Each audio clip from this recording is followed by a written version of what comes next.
This is Daily Armenia, CivilNet's daily news digest. Here's what's making news in Armenia today.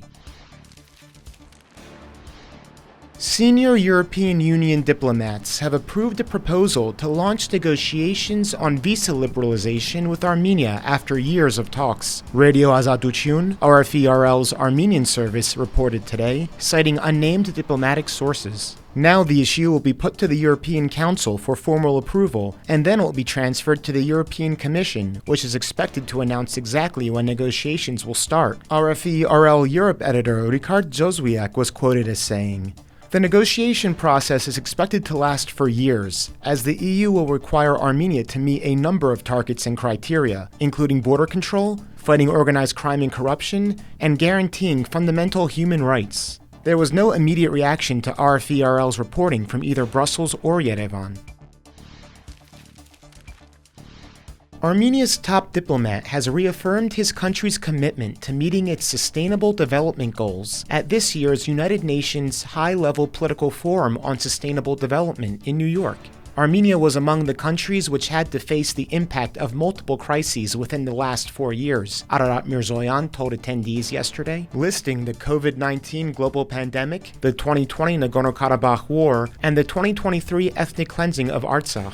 Nonetheless, Mirzoyan continued, Armenia remains committed to building strong democratic institutions, safeguarding human rights and rule of law, fostering social inclusion, gender equality, and empowerment of youth. On the sidelines, Mirzoyan also briefed Undersecretary General Tatiana Molchan, who oversees the UN's Regional Commission promoting pan-European economic integration, on Armenia's latest efforts to reach a normalization deal with Azerbaijan. Meanwhile, Prime Minister Nikol Pashinyan left today for London to take part in this year's European Political Community Summit. Azerbaijani President Ilham Aliyev is also expected to attend, according to local media reports. Pashinyan and Aliyev met on the sidelines of 2022's summit, but so far there are no indications they will meet this year.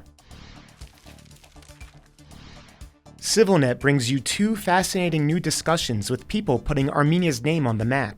First, did you know that 3 of the embedded memory components in Apple's first iPod were designed right here in Armenia? High-tech entrepreneur, executive, and investor Adam Kablanyan does. It was his team of engineers behind that groundbreaking project. Adam spoke with CivilNet about the evolution of Armenia's tech scene over the past 2 decades, and what the country needs to achieve its ambition of becoming a regional tech hub. In addition, CivilNet spoke to Shohagat Vardanyan, whose film 1489 captures her family's heart-wrenching experience following the disappearance of her brother, Soghomon Vardanyan, during the 2020 Artsakh War. Shohagat shared intimate details about the filmmaking process, her family's support, and the film's emotional impact on audiences both in Armenia and abroad, where it has won multiple prizes at major international film festivals. It was most recently screened at this year's Golden Apricot Yerevan International Film Festival. You can find links to both interviews in the video description below, or on our website. And finally, the CivilNet number of the day is 4,000.